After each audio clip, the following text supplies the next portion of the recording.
Hello students. So this is the second lecture of programming in C++.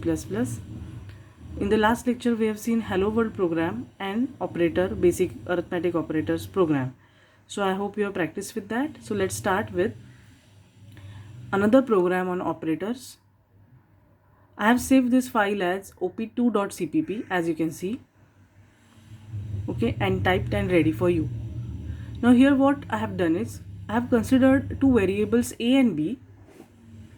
I have performed some logical or bitwise, not logical, sorry, bitwise operations on them and then stored the result in the variable r and displayed. Okay, now you can see here we have to first use in the main function clr scr, okay, like this. Then I have to decide how many variables I am going to choose. Now at this point any programmer has to decide this. That is because it depends on what is the program logic and how many variables we may need in the future.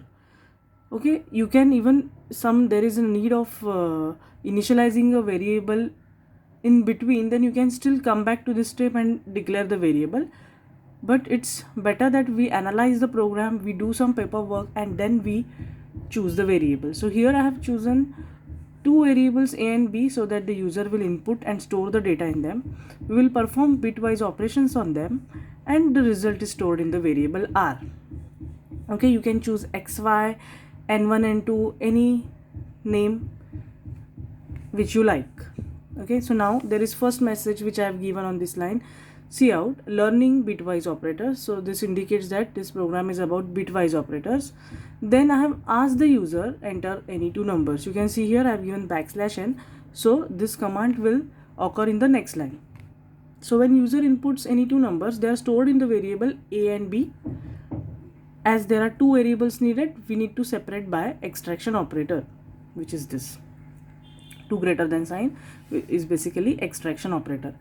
The next one is message which is given as cout. Now when we want to do bitwise AND operation, you know we have to use single ampersand, that is a and b, and then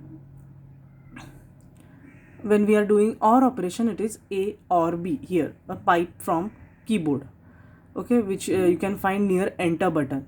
Okay, now so when I do AND, a and b both are in decimals. That means when I enter two numbers at 12, 20, both are in decimals. See, decimal number system is the one which uses 10 values. Okay, so that is 0 to 9, and then we have combinations of them, 999, 900, 111, like that, right? So the data integer variables a and b are in decimals. The computer, when I apply bitwise operators on them, computer automatically takes their binary values and work on that operator with the binary value. So when I enter decimal numbers, the binary values are to be operated with. So suppose if I enter a as 12, then we have its binary conversion as 1100, that is 8421. And say b is 5, then it is going to be 0101, that is again 8421, so 41, right? So that 12 and 5 binary bits are ANDed and the result is stored in variable r. Okay, so here I am displaying that result r at this line. Now next is OR operator. In this case, suppose the data is same 12 and 5, so 8421, that is 1101 is ORed with 0101, so we are going to get 13. Okay, so that you can do the working on paper and check the values. Okay, so I am going to execute the program for you. So before that we have to save the file. Okay, these are the usual steps. Save the file, compile, check whether there are any errors, syntactical or logical, then execute it using run command. Once the program is error free, you can execute using run command. So I am just entering two values which I have discussed just now, 12 and 5. Okay, so say 12 and 5 are the two values which I have entered. So you are going to get, see, 8421 hai, right, binary conversion. So we get 1101, sorry, 1100 for 12 and 0101 for 5. So when I AND them, I should get 4. You can see there A and B is 4 and A or B is 13. We will execute it one more time to check it on other operators, right? So I will again execute it. See, so I'm going to enter say 1 and say 8. So see, the AND operator is 0 because 1 is 0 0 0 1 and 8 is 1 0 0 0. So when I AND them, all the bits become 0, so decimal answer is 0, whereas A or B is 1 0 0 1, so answer is 9. Okay, so I hope you understood this. So let's go on to the next program.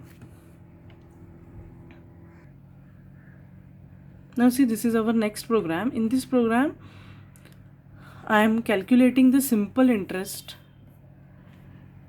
and user will enter principal, number of years and rate of interest. You know this formula, that is PNR upon 100, and the result is stored in the variable SI. So I have considered all the values to be float. So rate of interest could be float, say 7.5, number of years could be 5 years, 5.5 years, 20 years, whatever. Principal amount could be definitely float value, and then I have to calculate simple interest, which will be going to be a float value. So we will see. So this is the message, so that always we need some heading. Okay, whenever we are displaying some output, user will understand. Okay, so next is cout, enter the principal amount. I am accepting it in the variable P. Enter the number of years, variable N, and rate of interest is variable R.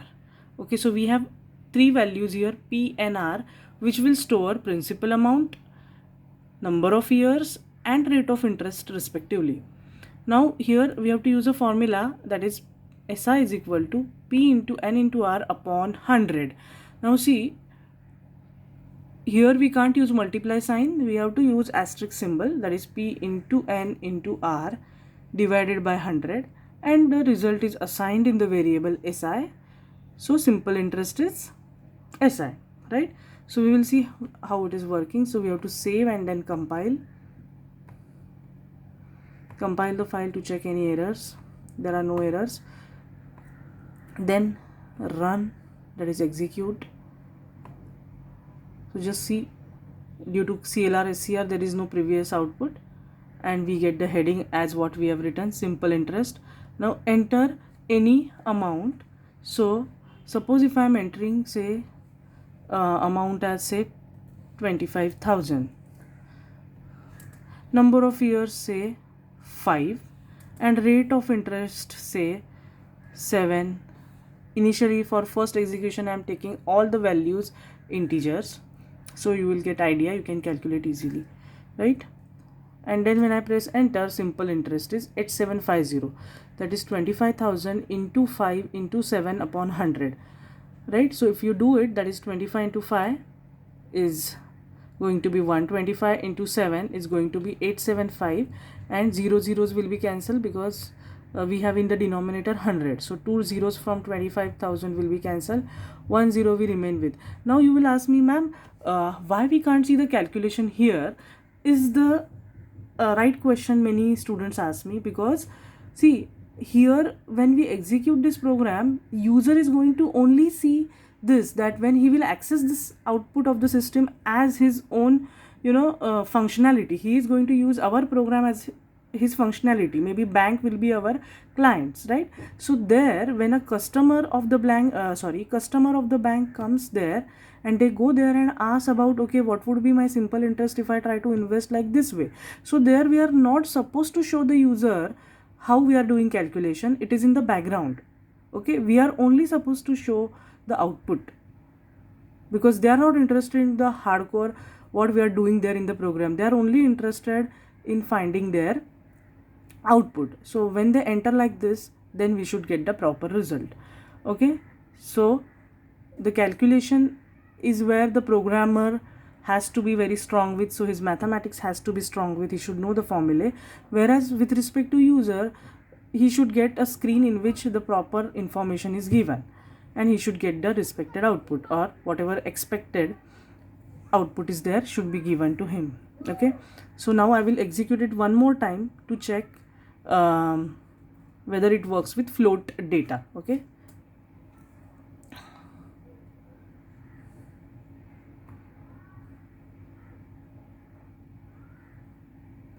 I'm again compiling it, and we will try to run with some float amount, and we will see what is our output. So what I am doing is I am keeping 25,000 only as a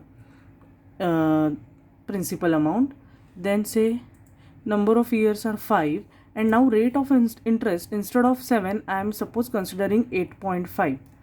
okay, so just see, now the amount has become 10625. okay, so it is working fine even with the float data. You can see the result. So with different customers with different principal amount, obviously for a particular bank the rate of interest will remain same for a particular scheme. Okay, so there we can do the provision of keeping it same, right? Number of years and principal amount would be different, because every client will have a different need, have a different principal amount, so the interest will be, amount will be different. But then for this particular case, this is going to be the answer. So I hope you understood this, and we will come up with more and more programs. I hope you are enjoying these sessions, which are really hands-on, so you will get a knowledge about it.